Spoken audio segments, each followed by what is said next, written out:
മീനുട്ടി സ്റ്റോറീസിന്റെ ഒരു അടിപൊളി കഥയിലേക്ക് എല്ലാ കൂട്ടുകാർക്കും സ്വാഗതം. ചാനൽ ആദ്യമായി കാണുന്നവരുണ്ടെങ്കിൽ നമ്മുടെ ഈ കഥകളൊക്കെ സ്ഥിരം പോസ്റ്റ് ചെയ്യുമ്പോൾ തന്നെ നിങ്ങൾക്ക് കിട്ടാൻ സബ്സ്ക്രൈബ് ചെയ്തേക്കണം ട്ടോ. പിന്നെ സ്റ്റോറി ഇഷ്ടപ്പെട്ടാൽ ലൈക്ക് ചെയ്യുന്ന കാര്യം മറക്കല്ലേ. നിങ്ങളുടെ ഫ്രണ്ട്സിനൊക്കെ ഇത് ഷെയർ ചെയ്തു കൊടുക്കും വേണം. ഒരു അച്ചായത്തിക്കുട്ടി, അവളുടെ പേര് മറിയമെന്ന. അവൾ പക്ഷേ കാർത്തുവായതിനു പിന്നിൽ ഒരു കഥയുണ്ട്. അതുമാത്രമല്ല, അമ്മയുടെയും അമ്മയുടെ സുഹൃത്തിന്റെയും ഒരു അവിഹിതത്തിനിടയിലാണ് അവളുടെ പേരുപോലും മാറിപ്പോകുന്നത്. അപ്പോൾ ആ ഒരു കഥ കേട്ടാലോ? ഞാനൊരു ക്രിസ്ത്യൻ കുടുംബത്തിൽ ജനിച്ച കുട്ടിയാ. പേര് മറിയം. പള്ളിപ്പേര് അതാണെങ്കിലും എന്നെ എല്ലാവരും വിളിക്കുന്നത് കാർത്തൂന്ന. അതെന്താണെന്ന് നിങ്ങൾ ചിന്തിക്കുന്നുണ്ടാകും അല്ലേ?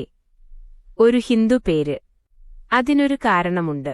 ആ കഥയാണ് ഞാൻ നിങ്ങളുടെ അടുത്ത് ഇപ്പോൾ പറയാൻ പോകുന്നത്.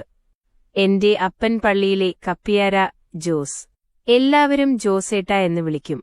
പള്ളിയിലെ വിശേഷ ദിവസങ്ങളിൽ ഭക്ഷണം റെഡിയാക്കുന്ന ജോലി അപ്പന്റേതായിരുന്നു. മാർക്കറ്റിൽ നിന്ന് പച്ചക്കറിയും മറ്റും ഓട്ടോയിൽ കൊണ്ടുവരുന്ന ഒരു ചേട്ടനുണ്ട്. അയാളുടെ പേര് ദിലീപ്, സുന്ദരൻ, സുമുഖൻ. ദിലീപേട്ട എന്ന് ഞാൻ വിളിക്കും. അന്ന് എനിക്ക് 18 വയസ്സ്. എന്റെ പിറന്നാളായിരുന്നു. കേക്ക് മുറിക്കലും ആഘോഷവുമൊന്നുമില്ലാത്ത ഒരു പിറന്നാൾ. പള്ളിപ്പെരുന്നാളിനു മുമ്പുള്ള ധ്യാനം നടക്കുകയാ പള്ളിയിൽ. ധ്യാനം കഴിഞ്ഞാൽ സദ്യയുണ്ട്. അപ്പനാണ് അതിന്റെ മേൽനോട്ടം വഹിക്കുന്നത്. 2 ദിവസം മുമ്പ് എന്റെ വീട്ടിൽ വെച്ച് മാങ്ങ അച്ചാറും മാങ്ങക്കറിയും എടുക്കാനായി രാത്രി 8 മണിയോടെ ദിലീപേട്ടൻ വന്നു. സ്വന്തം ഓട്ടോയിലാ വന്നത്. വീട്ടിൽ വന്നപ്പോഴാണ് സ്റ്റോർ റൂമിന്റെ താക്കോൽ അപ്പന്റെ കയ്യിൽ നിന്ന് വാങ്ങിയില്ലെന്ന കാര്യം ദിലീപേട്ടൻ ഓർത്തത്. ഈശ്വരാ, അച്ഛനാണെങ്കിൽ ആ അച്ചാറും കറികളും ഉണ്ടാക്കിയ സ്റ്റോർ റൂം പൂട്ടി. താക്കോൽ സ്വന്തം അരയിൽ സൂക്ഷിക്കുന്നത് പണ്ടുമുതലേയുള്ള ശീലമാണ്. അമ്മ എന്നെ വിളിച്ചപ്പോഴാ ഞാൻ എന്റെ റൂമിൽ നിന്ന് എണീറ്റ് ഹാളിൽ വന്നത്. മോളെ, ദിലീപേട്ടൻ സ്റ്റോർ റൂമിന്റെ താക്കോൽ വാങ്ങാൻ മറന്നു. ഒന്ന് പോയി വാങ്ങി വാ മോളെ. എനിക്ക് ദേഷ്യം വന്നു. അങ്ങേരെവിടെ നിന്നല്ലേ അമ്മേ വന്നേ? താക്കോൽ വാങ്ങിക്കാതെ പിന്നെന്തിനാണ് വന്നത്? ദിലീപ് അത് കേട്ടു. സോറി മോളെ, ഞാൻ മറന്നതാ. ഇനി എനിക്ക് പോകാൻ വയ്യാത്തതുകൊണ്ടാ. ഒന്ന് പോയി വാങ്ങി വാ മോളെ. ഷോ, ഇതെന്ത് കഷ്ടമാ ചേട്ടാ. എനിക്ക് വയ്യ ആ ആൾക്കൂട്ടത്തിലേക്ക് പോകാൻ. മറിയക്കുട്ടി, നിനക്ക് വളയും ചാന്തുമൊക്കെ വാങ്ങണ്ടേ? ഇതാ പൈസ. ദിലീപേട്ടൻ ഒരു 200 രൂപയെടുത്ത് അവളുടെ കൈയിലേക്ക് കൊടുത്തു. അത് കണ്ടതും എന്റെ കണ്ണങ്ങ് മഞ്ഞളിച്ചുപോയി. ശരിക്കും പറഞ്ഞാൽ പെരുന്നാളിന് ഒന്നും വാങ്ങാൻ കാശില്ലാതെ ഞാൻ വിഷമിക്കുകയായിരുന്നു. എങ്കിലും അത് വാങ്ങാൻ എന്റെ അഭിമാനം സമ്മതിച്ചില്ല. അപ്പോൾ തന്നെ അമ്മ ആ പൈസ വാങ്ങി എന്റെ നേർക്ക് നീട്ടി. മോളെ മറിയക്കുട്ടി, ചേട്ടൻ രാവിലെ മുതൽ ഓടി നടന്ന് വിഷമിച്ചതല്ലേ? മോള് പോയി സ്റ്റോർ റൂമിന്റെ താക്കോലും വാങ്ങി ഈ പൈസക്ക് വളയും ചാന്തും വാങ്ങിവാ. പതിയെ വന്നാൽ മതി. അമ്മയുടെ നിർബന്ധപ്രകാരം മനസ്സില്ലാ മനസ്സോടെ ഞാൻ ആ പൈസയും വാങ്ങി നടന്നു. വീട്ടിൽ നിന്ന് ഒരു 300 മീറ്ററോളം ദൂരമുണ്ട് പള്ളിയിലേക്ക്. നല്ല വെട്ടമുള്ള വഴിയാണ്. ഞാൻ അവിടെയെത്തി അപ്പനോട് കാര്യം പറഞ്ഞ് താക്കോൽ വാങ്ങി പെട്ടിക്കടക്കാരുടെ അടുത്തേക്ക് പോകാൻ ഒരുങ്ങി. പക്ഷേ അവിടെ അടുക്കാൻ പറ്റുന്നില്ല, അത്രയ്ക്ക് തിരക്ക്. ആ പൈസ കയ്യിലുണ്ടല്ലോ, ഇനി വേണമെങ്കിൽ നാളെ വാങ്ങാം. ഇതും കരുതി വേഗം വീട്ടിലേക്ക് നടന്നു. മുറ്റത്തെത്തിയതും വീട്ടിലെ ലൈറ്റുകൾ പലതും അണഞ്ഞത് ഞാൻ ശ്രദ്ധിച്ചു. മുൻവശത്തെ റൂമിൽ മാത്രമേ വെളിച്ചമുള്ളൂ. ഇതെന്താ, ദിലീപേട്ടൻ പോയോ? അപ്പോൾ താക്കോൽ വേണ്ടായിരുന്നു. ഇനി അച്ഛനെങ്ങാനും എന്നെ കണ്ടില്ലെങ്കിലോ എന്ന് വിചാരിച്ച് പള്ളിയിലേക്ക് പുറപ്പെട്ടോ? ഞാൻ ആലോചിച്ചുകൊണ്ട് നോക്കിയതും അയാൾ വന്ന ഓട്ടോ അതാ മുറ്റത്തെ സൈഡിൽ ഇരുട്ടിൽ കിടക്കുന്നു. ഞാൻ മുൻവാതിൽ തുറക്കാൻ നോക്കി, കഴിയുന്നില്ല. എന്റെ മനസ്സിലൂടെ ഒരു കൊടുവാൾ മിന്നി. എന്നെ പള്ളിയിലേക്ക് പറഞ്ഞുവിട്ട് അമ്മയും ദിലീപേട്ടനും റൂമിൽ എന്തെടുക്കുകയാവും? അടക്കാനാവാത്ത ആകാംക്ഷയോടെ ഞാൻ പിൻവാതിലിനടുത്തേക്ക് ഓടിയെത്തി. ഭാഗ്യം, അത് കുറ്റിയിട്ടിട്ടില്ല. ഞാൻ അകത്തേക്ക് ഒരു പൂച്ചയെപ്പോലെ പതുങ്ങിക്കയറി. അപ്പന്റെയും അമ്മയുടെയും റൂമിലാ വെട്ടമുള്ളത്. ഞാൻ അവിടേക്ക് ചെന്നു. കതക് ചേർത്തടച്ചിട്ടില്ല. ഞാൻ ഡോറിൽ പിടിച്ച് ചെറിയ വിടവുണ്ടാക്കി അകത്തേക്ക് നോക്കി. എനിക്ക് വിശ്വസിക്കാനാകാത്ത കാഴ്ചയായിരുന്നു അകത്ത് കണ്ടിരുന്നത്. ആലീസ് എന്ന കുടുംബിനിയായ എന്റെ അമ്മ ദിലീപേട്ടന്റെ അടുത്ത് കിടന്ന് കുളയുന്നു. ശരിക്കും ഭിത്തിയിലേക്ക് ചേർത്ത് നിർത്തി. ശരിക്കും ദിലീപേട്ടൻ അമ്മയെ അതൊന്നും പറയാൻ എനിക്ക് പറ്റുന്നില്ല. അമ്മയുടെ ആ നൈറ്റിത വാഴയിൽ പറക്കുകയാണ്. ഓരോ ഭാഗത്തും അയാൾ നന്നായിത്തന്നെ അമ്മയെ മുതലാക്കുന്നുണ്ട്. എന്റെ പെരുവിരൽ മുതൽ എനിക്കാകെ ഒരു തരിപ്പ് മുകളിലേക്കുയർന്നു. എന്തൊരവസ്ഥയാണ്! സ്വന്തം അമ്മയാണ് ഈ മുന്നിൽ മറ്റൊരാളോടൊപ്പം. എന്റെ ഉറവ ഇങ്ങനെ ഒഴുകി. ഞാനൊരു ലെഗ്ഗിങ്സ് ആയിരുന്നു വേഷം. അകത്താണെങ്കിൽ ദിലീപേട്ടൻ കാര്യമായി എന്തൊക്കെയോ അമ്മയോട് സംസാരിക്കുന്നുണ്ട്. ദിലീപേ മതി, അവളിപ്പോൾ വരും. ഇനി പിന്നെ മതി മോനെ. അമ്മയെ എങ്ങനെയെങ്കിലും പറഞ്ഞ് സമ്മതിപ്പിക്കാനുള്ള വാശിയിലായിരുന്നു അയാൾ. അയാൾ അതൊന്നും കേട്ട ഭാവം നടിക്കുന്നില്ല. കാര്യമായി തന്നെ അമ്മയെ സുഖിപ്പിക്കുകയാണ്. അവളിപ്പോൾ വരില്ല ആലീസേ. ഞാൻ നിന്നെ കാര്യമായിട്ടൊന്ന് സൂചിപ്പിച്ചോട്ടെ, ഇന്നത്തെ അവൾ വരില്ല. അയാൾ ആർത്തിയോടെ അമ്മയിലേക്ക് ചേർന്നു. എടാ മതിയെ, നീ എത്ര പ്രാവശ്യമാടാ എന്നെ ഇങ്ങനെ? എന്നിട്ട് നിനക്ക് മതിയായില്ലേ? ഇല്ല ആലീസേ, നിന്നോടുള്ള എന്റെ ഈ ആർത്തി തീരില്ലല്ലോ. അവൻ ഇങ്ങനെ കുഴച്ച് മറിച്ചുകൊണ്ടേയിരുന്നു അമ്മയുടെ ഓരോ ഭാഗവും. എന്റെ അമ്മയെന്ന് പറഞ്ഞാൽ ആളുകളുടെ മുമ്പിലെങ്കിലും ഒരു അഡാർ ഐറ്റം തന്നെയായിരുന്നു. ശരിക്കും പറഞ്ഞാൽ അമ്മയുടെ മുന്നഴകിനും പിന്നഴകിനും ഒപ്പം നിൽക്കാൻ ഞങ്ങളുടെ ഇടവകയിൽ വേറെ ക്രിസ്ത്യാനി പെണ്ണുങ്ങളില്ല. അതാണമ്മയുടെ ആ ഭംഗി. അതുമാത്രമല്ല, നല്ല തങ്കത്തിന്റെ നിറവും. അമ്മയുടെ സൗന്ദര്യത്തിന്റെ ഏഴയലത്തില്ല എന്റെ അപ്പൻ. പക്ഷെ അമ്മയുടെ ആ സൗന്ദര്യത്തിന്റെ കുറച്ചെങ്കിലും എനിക്ക് കിട്ടിയിട്ടുണ്ട് കേട്ടോ. അമ്മയെപ്പോലെ തന്നെ ഒരു ഉഗ്രൻ സാധനമാണ് ഞാനും. എനിക്ക് ഈ സമയം എന്റെ അമ്മ അച്ഛനെ ചതിക്കുകയാണെന്നുള്ള ചിന്തയൊന്നും മനസ്സിൽ വന്നില്ല. പകരം അവരെപ്പോലെ തന്നെ വല്ലാത്ത വികാരത്തിന്റെ മൂർധന്യാവസ്ഥയിലായിരുന്നു ഇപ്പോൾ ഞാനും. അമ്മ സുഖം കൊണ്ട് എന്തൊക്കെയോ പുലമ്പുന്നുണ്ട്, വല്ലാത്ത ശബ്ദമൊക്കെ ഉണ്ടാക്കുന്നു. അമ്മയെ ഇങ്ങനെയൊരവസ്ഥയിൽ കാണുമ്പോഴേക്കും എനിക്കല്പം നാണം തോന്നിയെന്നുള്ളത് സത്യമാണ്. പക്ഷേ കണ്ണുകൾ അടയ്ക്കാൻ തോന്നിയില്ല. മുഴുവനും കാണണമെന്നുള്ള ആഗ്രഹമായിരുന്നു. ഇങ്ങനെ എന്നെ കൊതിപ്പിക്കല്ലേടാ, എനിക്ക് സഹിക്കാൻ പറ്റുന്നില്ല. നീ എന്താണെന്ന് വെച്ചാലും മുഴുവൻ അങ്ങോട്ട് ചെയ്യ്.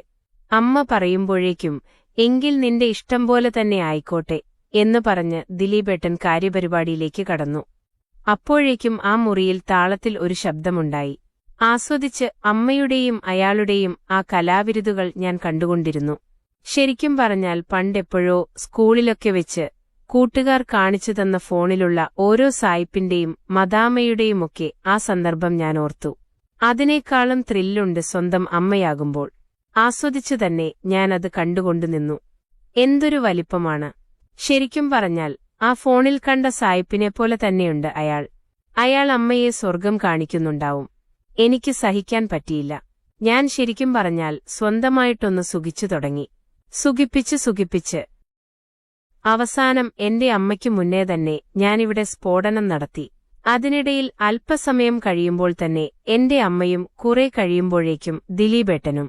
ഞങ്ങൾ മൂന്നാളും ഏതാണ്ട് 2 മിനിറ്റ് ഗ്യാപ്പിലാണ് സ്ഫോടനം നടത്തിയത്.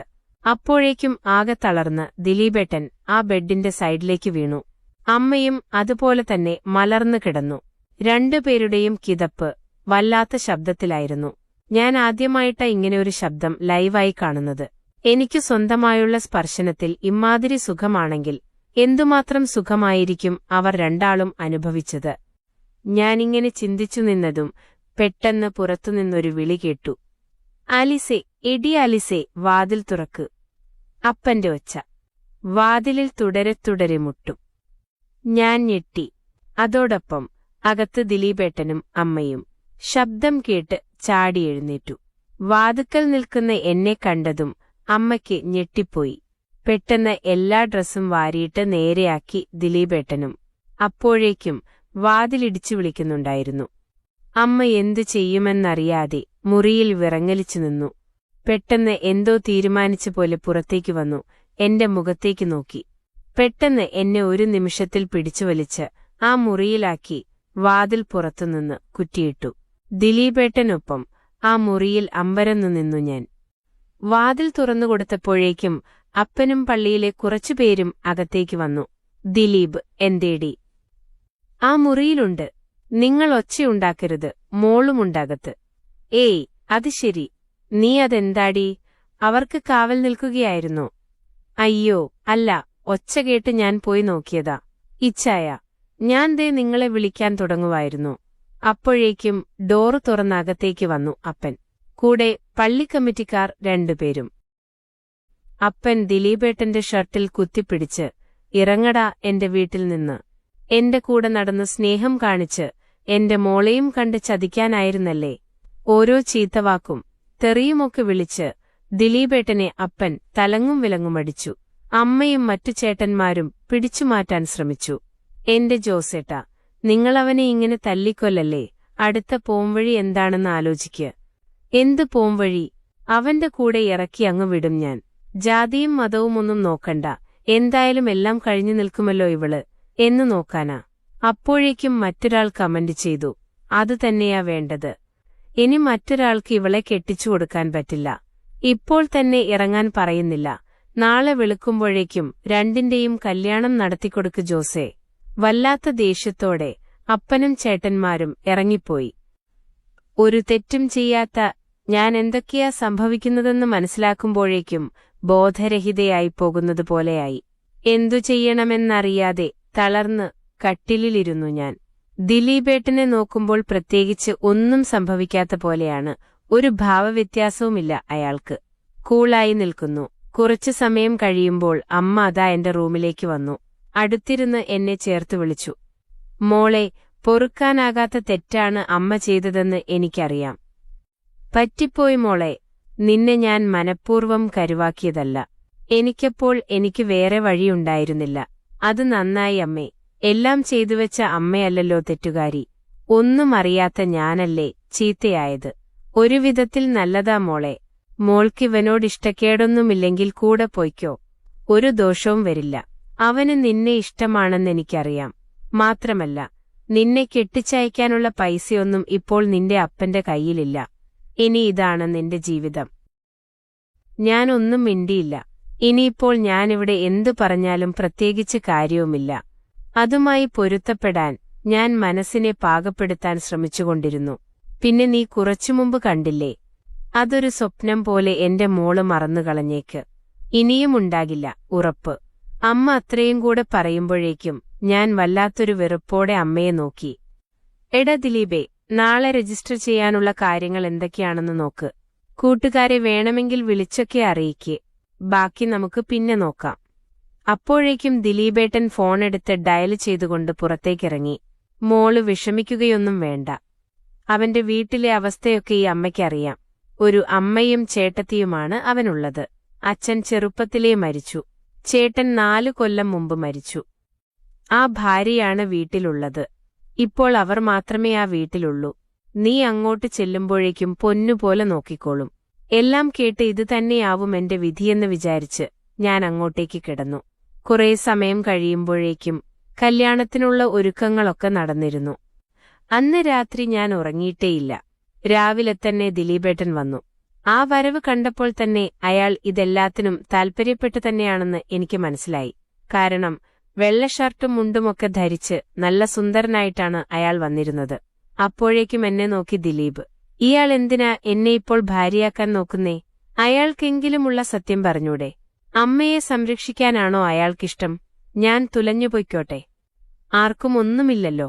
ഇതൊക്കെ ഓർത്ത് ശരിക്കും പറഞ്ഞാൽ എന്റെ കണ്ണുകൾ അപ്പോൾ നിറഞ്ഞുപോയിരുന്നു.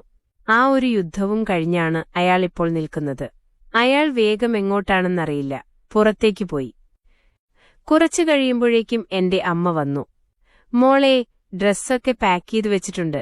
നിന്നെ കാത്ത് ദിലീപ് നിൽക്കുന്നു. ഞാനൊന്നും പറയാതെ റെഡിയായി നിന്നു. ഞങ്ങൾ ഓട്ടോയിൽ പുറപ്പെട്ടു. പെട്ടെന്ന് ആരുമില്ലാതായ പോലെ തോന്നി എനിക്ക്. ഇതാവും വിധി. 10 മണിയോടെ ഞാൻ ദിലീപേട്ടന്റെ ഭാര്യയായി. അയാളുടെ 2 കൂട്ടുകാരും ഞങ്ങൾ മാത്രമുള്ള ഒരു കല്യാണം. അധികം വൈകാതെ ഞങ്ങൾ അയാളുടെ വീട്ടിലെത്തി. അമ്മയും കാത്തുനിൽക്കുന്നുണ്ടായിരുന്നു. അവർ ഞങ്ങളെ സ്നേഹത്തോടെ എതിരേറ്റു.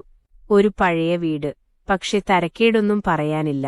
അമ്മ ആസ്മാരോഗിയായതിനാൽ അധികം സംസാരിക്കാതെ അകത്തേക്ക് പോയി. ഞങ്ങളെ എല്ലാവരെയും ഏട്ടത്തി ഹാളിൽ പിടിച്ചിരുത്തി. കുടിക്കാനായി ജ്യൂസ് കൊണ്ടുവന്നു. കുറച്ചു കഴിയുമ്പോഴേക്കും, അല്ല മോളെ, മോളുടെ പേരെന്താ എന്ന് ഏട്ടത്തി ചോദിച്ചു. എന്റെ പേര് മറിയം. അതൊരു സുഖമില്ലല്ലോ ദിലീപേ, നമുക്കിവളുടെ പേരൊന്നു മാറ്റണം. കാർത്തിക എന്നാക്കിയാലോ? ദിലീപ് ചിരിച്ചു. കൊള്ളാം, നല്ല പേരാ. പക്ഷെ വിളിക്കാനൊരു സുഖമില്ല. അതെയോ, എന്നാൽ കാർത്തു എന്നായാലോ? അടിപൊളി, നല്ല പേര്. ദിലീപും അവിടെയുണ്ടായിരുന്ന അമ്മയും ശരിവച്ചു. ശരി, അപ്പോൾ ഇന്നു മുതൽ ദിലീപിന്റെ പെണ്ണിന്റെ പേര് കാർത്തു. അങ്ങനെ അതിനും ഒരു തീരുമാനമായി. ഞങ്ങളിറങ്ങുവാ, എന്തെങ്കിലും ആവശ്യമുണ്ടെങ്കിൽ വിളിക്കണം കേട്ടോ എന്ന് പറഞ്ഞ് ഫ്രണ്ട്സ് ഇറങ്ങി. സാരമില്ല മോളെ, മോൾക്കിവിടെ ഒരു കുറവും വരില്ല, ഞങ്ങളെല്ലാം നോക്കിക്കോളും കേട്ടോ. എന്നാലും ഈ ദിലീപ് എന്താവും ഇങ്ങനെ ഒറ്റ രാത്രി കൊണ്ട് കല്യാണം കഴിച്ചേ? എന്തോ പണി കിട്ടിയതാ അവൻ. എന്തായാലും ആരെയോ നന്നായി പണിതിട്ടുണ്ട്. ഒന്നും അറിയാത്ത ഈ പിഞ്ചുപെണ്ണിനെയാണോ എന്നെനിക്കറിയില്ല. പക്ഷെ അവന്റെ ആ ക്ഷീണം കണ്ടപ്പോൾ അറിയാം, അവൻ നല്ല പണി കഴിഞ്ഞിട്ടാ വന്ന് തളർന്നു കിടന്നുറങ്ങി. ഏതായാലും കാണാൻ കൊള്ളാം, ദിലീപിന് ചേരും. മോളെ മായെ അനിയനും പെണ്ണുമാണ്. ഒന്ന് സൂക്ഷിച്ചോണേ. എന്തു സൂക്ഷിക്കാൻ? അല്ല, രാത്രിയെ ഒച്ചയും ബഹളവുമൊക്കെ കേൾക്കും, പുറത്താരും കേൾക്കാതെ നോക്കണമെന്ന്. അമ്മയുടെ ആ പറച്ചിൽ കേട്ടപ്പോൾ മായൊന്ന് ചിരിച്ചു. തൊട്ടയൽക്കത്തെ ഒരാൾ മായയുടെ സ്ഥിരം സന്ദർശകനായിരുന്നു. സ്വന്തം മോൻ മരിച്ചു. അവൾക്കിനി ആവശ്യങ്ങളും ആഗ്രഹങ്ങളും തീർക്കാൻ വേറെ ആരെങ്കിലും വേണമല്ലോ. അതുകൊണ്ട് എല്ലാം അറിയാവുന്നതുകൊണ്ട് ആ അമ്മ രഹസ്യമായി അങ്ങ് കണ്ണടച്ചു. പക്ഷേ ഒച്ചയും ബഹളവും സ്ഥിരമാണ്. ഇനി പുറത്തുനിന്ന് വന്നിട്ടുള്ള ആ പുതിയ പെണ്ണിനെ ഒന്ന് കേൾപ്പിക്കണ്ട. മായേ. അപ്പോഴേക്കും മായ ചിരിച്ചു. ഒന്നു പോ അമ്മേ, പച്ചക്കരിമ്പ് പോലെ ഒരു കുഞ്ഞു കൊച്ചിനെയും കൊണ്ടല്ലേ അവൻ വന്നിരിക്കുന്നേ. അവൻ ഇന്ന് അതിനെ കടിച്ചുകുടയും. ഏതായാലും കൊള്ളാം, നീയും ഒരുപാട് സുഖിച്ചതല്ലേ, ഇനി അവർ സുഖിക്കട്ടെ. കൊള്ളാം കൊള്ളാം. അതു പറഞ്ഞ് അമ്മയും മായയും അകത്തേക്ക് കയറി. ഇതൊക്കെ കേട്ട് അത്ഭുതപ്പെട്ടിരിക്കുകയായിരുന്നു അവിടെയുണ്ടായിരുന്ന നമ്മുടെ സ്വന്തം മറിയം, അല്ല കാർത്തു. താൻ എത്തിപ്പെട്ടിരിക്കുന്ന ലോകം തന്റെ വീടിനേക്കാളും വ്യത്യസ്തമല്ലെന്ന് അവൾക്ക് മനസ്സിലായി. സ്വന്തം അമ്മ തന്നെയായിരുന്നു ഇതിലും ഭേദം. ഏയ് അല്ലല്ല, അമ്മയെ സപ്പോർട്ട് ചെയ്യാൻ തനിക്കൊരിക്കലും പറ്റില്ല. അമ്മ എന്റെ ജീവിതം നശിപ്പിച്ചില്ലേ. അങ്ങനെയായിരുന്നു പിന്നെ. കുറെ കഴിയുമ്പോഴേക്കും അവന് ആ ഏട്ടത്തിയുമായി തന്റെ ഭർത്താവിനുള്ള ആ കാര്യം അവൾക്ക് മനസ്സിലായി. ശരിക്കും പറഞ്ഞാൽ ചേട്ടത്തി മാത്രമല്ല, ഇടയ്ക്കിടയ്ക്ക് സ്വന്തം ഭാര്യയും കൂടിയാണവിടെ. മായ മാത്രമല്ല, സ്വന്തം അമ്മ ആസ്മയുടെ എല്ലാ അസ്കിതകളുമുണ്ടെങ്കിലും ആ അമ്മയും എല്ലാ രീതിയിലും മോന്റെ ഭാര്യയെത്തന്നെ. നിന്ന് പോകുന്ന ഒരു കുടുംബം. വല്ലാത്തൊരു മാനസികാവസ്ഥയാണ് കാർത്തുവിന് ആദ്യം അവിടെയുണ്ടായിരുന്നു. എങ്കിലും അവൾക്ക് അതുമായി പൊരുത്തപ്പെടാൻ അധികം സമയം വേണ്ടിവന്നില്ല.